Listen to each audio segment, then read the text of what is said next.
करोगे क्या अगर कहूँ कि उदास हूँ मैं। शब्द बहुत कम हैं लेकिन इनके मतलब उतने ही ज़्यादा गहरे हैं। हम सभी अपनी ज़िंदगी में एक ऐसा शख्स चाहते हैं जो हमारे दिल के साथ साथ हमारे दिमाग की बातें भी पढ़ ले। अगर सुशांत सिंह राजपूत को भी कोई ऐसा ही शख्स मिला होता तो शायद आज हालात कुछ और होते। आज हमारे साथ मौजूद हैं जानी मानी हस्ती जो कि दिमाग पढ़ने में बहुत ही ज़्यादा मशहूर हैं।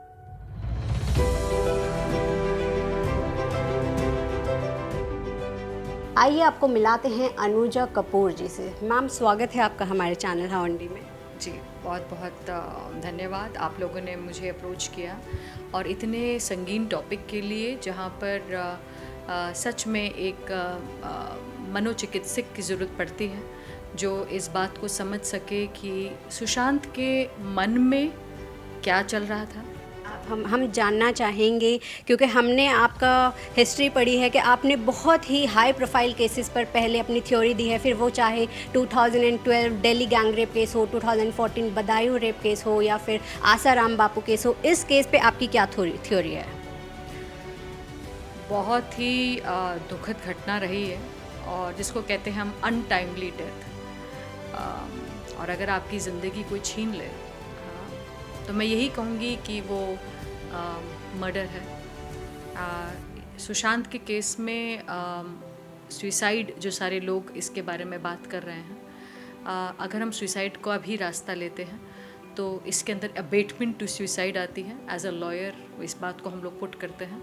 अबेटमेंट टू सुसाइड का मतलब है कि आपको इतना प्रोवोक कर दिया जाए कि आपका एंड में आपको यही लगे कि शायद सुसाइड करके ही मुझे अपनी प्रॉब्लम से निजात मिल सकता है। इतना होपलेस हो जाए कोई आदमी, उसकी ज़िंदगी के सारे रास्ते जहाँ से आप बंद कर दें, तो ये अटेम्प्ट टू मर्डर के से ज़्यादा कुछ नहीं है। अगर मैं दूसरा पहलू देखती हूँ जो मैंने आरुषि केस में भी दिए हैं और श्रीदेवी सुनंदा पुष्कर केस के अंदर दिए हैं मैंने, इसको मैं हत्या कहूँगी।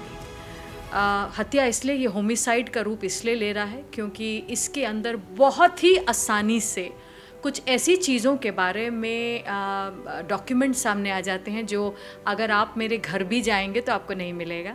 हम लोग कुछ चीज़ें, और वो भी साइकाइट्रिक वाली, बहुत छुपा के रखते हैं। आप खुले मैदान में नहीं रखते, और ख़ास करके आपके घर में जब दोस्त हों तो सामने पड़े हों और आप गोलियां ऐसे सामने से खा रहे हों। मुझे जहाँ तक लगता है कि या तो इसे पागल करने का रास्ता ढूंढा गया है, पॉसिबिलिटी है, क्योंकि आज के वक्त में कोई भी चीज़ कहीं से भी फैब्रिकेट की जा सकती है। मैं एक लॉयर हूँ तो इसलिए केसेस को जानती हूँ। जब हम लोग कोर्ट केस में बात करते हैं, पुलिस किस तरीके से इन्वेस्टिगेट करती है, फॉरेंसिक किस तरीके से काम करता है, पोस्टमार्टम की रिपोर्ट्स किस तरीके से बदली जाती हैं, हर एक चीज़ पर ऊपर से कहाँ से आपके ऊपर दबाव आता है, कितना दबाव आपके ऊपर आता है, उस हिसाब से पूरा का पूरा सीन चेंज हो जाता है। मैं अपने दर्शकों को बता दूं कि अनुजा जी एक बहुत ही फेमस क्रिमिनल साइकोलॉजिस्ट हैं। साथ ही साथ इनके बारे में जितने वर्ड्स कहें, जितने शब्द कहें वो कम होंगे। ये एक victimologist, cum social activist, cum anthropologist, cum counsellor and so on है। मैम, हमारे बॉलीवुड में हमने देखा है कि और भी कई सेलिब्रिटीज़ हैं जिन्होंने पहले सुसाइड किया है, या फिर कुछ सेलिब्रिटीज़ ऐसे भी हैं जिन्होंने इस टॉपिक पे बात किया है, जैसे कि दीपिका पादुकोण, हनी सिंह। लेकिन लोग इस बीमारी को एक मेंटल डिसऑर्डर समझते हैं या फिर उनसे दूरी बनाना शुरू कर देते हैं। तो ऐसे लोगों के लिए क्या कहेंगी? मैं यही कहूँगी कि गेट वेल सून, क्योंकि मेंटल डिसऑर्डर किसको नहीं हो सकता आज के वक्त में, किसको नहीं होता। बस बात यही है कि जिसके घर की खिड़की खुली है, उसके बारे में पता चल गया, या जिसने सुसाइड कमिट कर ली, या जिसके ऊपर उंगली उठ गई, कौन नहीं गुजर रहा। ये आपने बहुत सही बात कही, क्योंकि सिर्फ किसी एक फील्ड या फिर एक प्रोफेशन में ही डिप्रेशन, स्ट्रेस, एंजाइटी नहीं होती है। तो मैम, मेरा नेक्स्ट क्वेश्चन यही होगा कि how should such people cope up with stress? जो डिप्रेशन में आ जाते हैं अपनी फील्ड में, वो लोग क्या करें? सबसे पहले तो ये समझना बहुत ज़रूरी है फलक, कि जो डिप्रेशन है वो एक वर्ड नहीं है।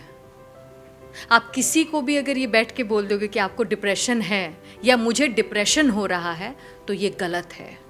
डिप्रेशन को समझने के लिए उसके प्रॉपर तरीके हैं, प्रॉपर सिम्टम्स होते हैं, और वो कितने टाइम पीरियड से उसमें वो इवेंट आ रहा है। मैंने कहा ये एक्सपर्टाइज का जॉब है। क्या आप किसी के अंडर आपने कहीं पर भी इसके बारे में, बीमारी के बारे में आपने अपना डायग्नोज करवाने के लिए गए, ट्रीटमेंट करवा रहे हैं, कोई प्रिस्क्रिप्शन है, किसी तरीके से कोई डॉक्टर है, और वो डॉक्टर कितना ऑथराइज्ड है? यही चीज़ें सारी सुशांत के केस के अंदर नहीं समझ पाए लोग। वो अगर क्यूज़ दे भी रहा था तो समझ नहीं पाए। जो मेरे लिए ये था कि मुझे नहीं लगता उसको देखने के बाद, उसकी चीज़ों को देखने के बाद, कि वो बहुत ज़्यादा डिप्रेशन में था। वो हंसता रहता था। ये एक हमारे में गाना भी आता है, क्या गम है जिसको छुपा रहे हो, जो तुम इतना मुस्कुरा रहे हो। तो पॉसिबिलिटी है कि वो दुनिया के सामने उसको नहीं लेकर आना चाहता था, और वो हंसता रहता था, बात करता। और नेपोटिज्म के बारे में तो हर कोई बात करता है, और नेपोटिज्म कहाँ नहीं है। एग्जैक्टली यही मेरा नेक्स्ट क्वेश्चन था कि नेपोटिज्म तो आज के टाइम पे हर फील्ड में है, सिर्फ बॉलीवुड में नहीं है, मॉडलिंग इंडस्ट्री में नहीं है, हर इंडस्ट्री में है। तो फिर इसके ऊपर आप क्या कहेंगे? नेपोटिज्म सिर्फ एक वर्ड नहीं है। नेपोटिज्म का मतलब है दबाव। नेपोटिज्म का मतलब है to pull down, to demean. और नेपोटिज्म हर एक क्षेत्र में। मैं एडवोकेट हूँ, मेरे में सीनियर और जूनियर आते हैं, हमारे में बार बेंच की बात आती है, जजेस और हमारी बात आती है। नेपोटिज्म में जो मेरे अगर फादर जज हैं या मेरी फैमिली में एडवोकेट्स हैं तो मुझे ज़्यादा प्रेफरेंस मिलेगी, रेदर देन जो न्यू कमर्स हैं उनको प्रेफरेंस मिलेगी। मुझे चैम्बर जल्दी मिलेगा, बाकियों को चैम्बर नहीं मिलेगा। जहाँ पर मैं कहती हूँ टीचर की बात, अगर यूनिवर्सिटीज़ कॉलेजेस की बात करते हैं, बच्चों की बात करते हैं, संस्कृति स्कूल, आपके क्या नाम है, जीडी गोइंका, कितने स्कूल हैं ऐसे जो पर्टिकुलरली बच्चों को लेते हैं। यहाँ पर नेपोटिज्म के अंदर आप अमीर और गरीब को भी लीजिएगा, क्योंकि यहाँ पर हम जब देखते हैं तो ये बहुत वास्ट है। नेपोटिज्म है डिस्क्रिमिनेशन, और डिस्क्रिमिनेशन हर ओहदे पे है। आपके अपने मीडिया के फील्ड में देखिए, आप कहाँ से आ रही हैं, कौन कहाँ पर जा रहा है, किसको परेशानी कहाँ से है, कौन किसको रेफर कर रहा है, कौन एंकर बन जाता है, कौन रिपोर्टर बन जाता है, किसको आगे आने दिया जाएगा, किसको चीफ एडिटर बना दिया जाएगा। सो आप देखिए कि ये हर फील्ड है। आप प्रिंसिपल किसको बनाएंगे, पॉलिटिक्स कहाँ खेल रहे हैं। आप कहते सिर्फ पॉलिटिक्स पार्लियामेंट में, पॉलिटिक्स सिर्फ पॉलिटिक्स में है। पॉलिटिक्स हर एक आदमी खेलता है, पॉलिटिक्स उसकी ज़िंदगी है, डिप्लोमेसी खेलना उसकी ज़िंदगी है। तो नेपोटिज्म सिर्फ और सिर्फ यहाँ पर नंगा नाच नहीं है। आप बॉलीवुड में क्योंकि खुल रहा है आपके सामने, अगर हम बैठते हैं तो हम इस बात के बारे में बताते हैं कि नेपोटिज्म का गंदा नंगा नाच हर जगह है। सही बोला, क्योंकि नेपोटिज्म हमारी अपनी खुद की लाइफ में है। लेकिन पहले होता था कि मीडिया ट्रायल्स होते थे, अब होता है सोशल मीडिया ट्रायल्स होते हैं। लोग सोशल मीडिया पे हैशटैग चलाते हैं, ट्रेंड चला देते हैं, इसको बायकॉट करो, उसको बायकॉट करो। तो क्या सुशांत सिंह की वजह से कुछ स्टार किड्स को जो बॉयकॉट किया जा रहा है या फिर उनके ऊपर इल्ज़ाम लगाए जा रहे हैं, ये किस हद तक आप इसको सही ठहराएंगी या गलत? देखिए, हम लोग एक डेमोक्रेटिक कंट्री में भी है, इसको भी मत भूलिएगा। हमारा कॉन्स्टिट्यूशनल राइट भी है, लीगल राइट भी है, और फंडामेंटल राइट्स भी हैं। तो जहाँ पर आप डेमोक्रेटिक है तो इसको बहुत ज़्यादा यूज़ और मिसयूज़ किया जाता है। डेमोक्रेटिक राइट का मतलब सिर्फ और सिर्फ ये नहीं होता कि आपके पास आर्टिकल 19 फ्रीडम ऑफ स्पीच के अंदर मीडिया फ्रीडम ऑफ स्पीच में आता है। आप कुछ भी बोलते हैं। कई चैनल्स ऐसे हैं जो कई जगहों पे बहुत कुछ बोलते भी हैं, कई गेस्ट पैनलिस्ट ऐसे होते हैं जो बहुत कुछ बोल जाते हैं, कई चीज़ें ऐसे हैं, कई नेता लोग ऐसे हैं जो बोल जाते हैं जी हमारे को तो बोलना है। तो डिफेमेशन के केस कितने आपने देखे हैं कि उनके ऊपर लगाए जा रहे हैं। तो जहाँ पर हैशटैग की बात आती है, हैशटैग इज़ अ कैंपेन। कोई भी हैशटैग चला सकता है, कोई भी कैंपेन चला सकता है। ये प्रॉब्लम कहाँ आती है, इससे कई बच्चे ऐसे हैं, कई लोग ऐसे हैं जो लोग डिफेम हो जाते हैं। कई लोग ऐसे हैं जो इसके अंदर अबेटमेंट टू सुसाइड में आ जाते हैं, क्योंकि आप उनको ऐसे उनके ऊपर एलिगेशंस लगाते हैं जो प्रूव नहीं होते हैं। और जहाँ पर हम, क्योंकि लोगों को भड़ास निकालनी है, और क्योंकि हम तो पूछेंगे, हम तो बात करेंगे, और हम तो हैशटैग चलाएंगे, क्योंकि हम लोग मोरल पुलिसिंग में आते हैं। तो वहाँ पर क्या होता है, आप कभी कभार किसी की ज़िंदगी के साथ खेल जाते हैं। आपको ये नहीं एहसास होता कि आपने क्या किया, उसके साथ क्या किया आपने। इस तरीके से बात करके मी टू मूवमेंट के अंदर कितने लोग ऐसे भी मारे गए जिनका कोई मतलब ही नहीं था, जिनका किसी से को लेना देना नहीं था। तो जहाँ पर एडवांटेजेस हैं वहाँ पर डिसएडवांटेजेस भी आते हैं। तो सोशल जस्टिस देना यहाँ पर, क्योंकि आज के वक्त के अंदर हमारा क्रिमिनल जस्टिस सिस्टम कहीं ना कहीं फेल हो रहा है, हमारा जो एडमिनिस्ट्रेटिव बॉडी है वो फेल हो रही है, हमारी लेजिस्लेटिव बॉडी फेल हो रही है, एग्जीक्यूटिव बॉडीज जिसको हम साथ में एडमिनिस्ट्रेटिव बॉडीज के साथ लाते हैं वो फेल हो रही है। तो इस वजह से तो जो चारों चीज़ें हैं, मीडिया सच नहीं दिखा रही, तो लोगों ने अपने हाथों में ले लिया है। ट्विटर का जहाँ पर चीज़ें आती हैं, हैशटैग करने से लोगों को पता चलता है, लोग जुड़ जाते हैं। Twitter is the new TV, it's and everybody is an anchor in that. तो सबको निजात तो चाहिए, कहाँ जाए, कौन सा प्लेटफॉर्म लें। मैं यही कहूँगी आपके चैनल के माध्यम से, सिर्फ जस्ट बी रिस्पॉन्सिबल। आप अगर आपके पास पावर है बोलने की और आप इतने मतलब यू आर सो प्रिविलेज्ड कि आपको मौका मिलता है बोलने का, तो कुछ भी मत बोलिए, दिमाग से बोलिए। दिल साथ में हमेशा गड़बड़ करता है, दिमाग के साथ बोलना बहुत ज़रूरी है, क्योंकि उससे क्या होता है, कम से कम आप किसी के राइट्स का वायलेशन नहीं करते। आप ऐसे लोगों के लिए कोई शब्द कहें जो इस टाइम डिप्रेस्ड हैं और आपको देख रहे हैं, उनके लिए एक संदेश। सबसे पहले तो आपको लगा कि मैं उनके लिए कोई बात कह सकती हूँ, तो मैं सबसे पहले आप लोगों का सबका थैंक यू करती हूँ, धन्यवाद देती हूँ। मैं आप ही में से एक हूँ और आप में से निकली हूँ।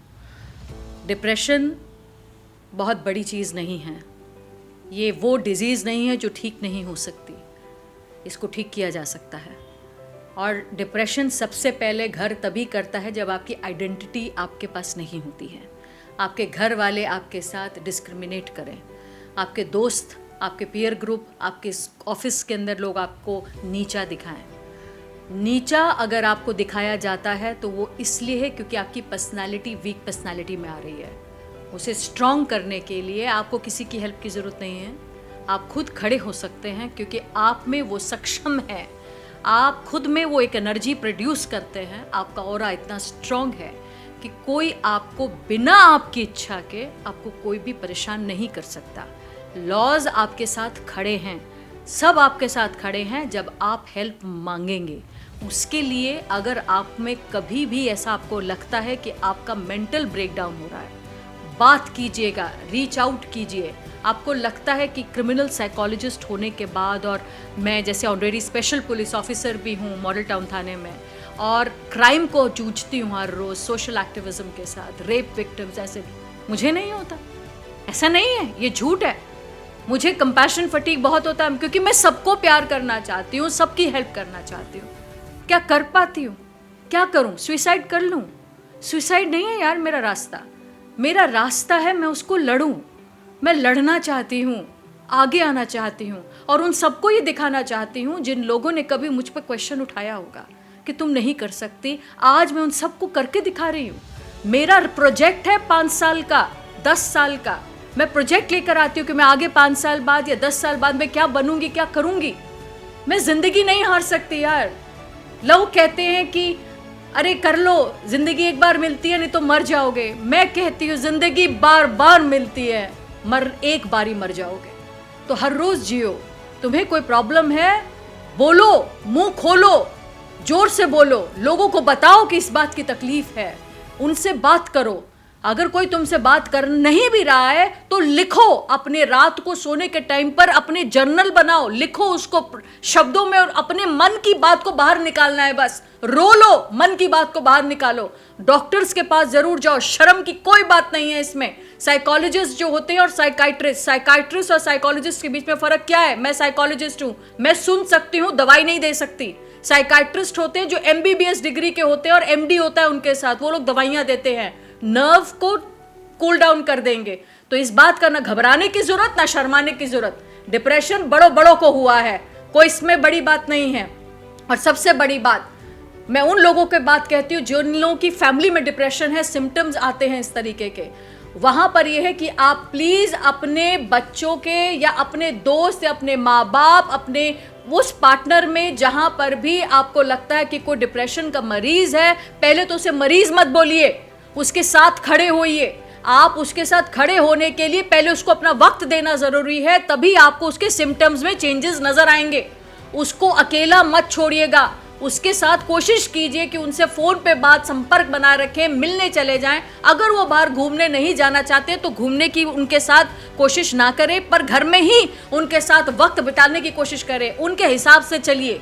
पर उनको, क्योंकि कहीं ना कहीं उन्हें बार बार ये लगता है कि मेरी ज़िंदगी का मकसद शून्य है और वो खुद शून्य है, और वो शून्य का वो भूल गए हैं कि हमारे भारत ने ही शून्य का आविष्कार किया था, और शून्य बहुत बड़ी चीज़ है। ये शून्य जब किसी के साथ लग जाता है तो वो क्या नंबर लेकर आता है, उसकी वैल्यू आपको पता होनी चाहिए। मेरे लिए एक एक जना इस वक्त इम्पॉर्टेंट है। अगर मेरी बातों से अगर आप में ज़रा भी कहीं पर भी ये बदलाव आएगा तो मैं ये मानूंगी कि जो मैंने जन्म लिया है वो सफल है। और आपको देखकर शायद मेरे मन में भी कभी ख्याल आएगा इस सुसाइड जैसी नेगेटिव चीज़ का, और मैं अभी ज़िंदगी जो मेरी आपकी ज़िंदगी है, ये मेरी खुद की ज़िंदगी नहीं है, ये आप लोगों के लिए है और मैं आप लोगों के लिए खड़ी हूँ। अगर इस वक्त अगर आपको लगता है कहीं ना कहीं कि आप खो रहे हैं अपने आप को, तो याद रखिएगा एक बंदा है जो आपके साथ खड़ा है हमेशा। Thank you.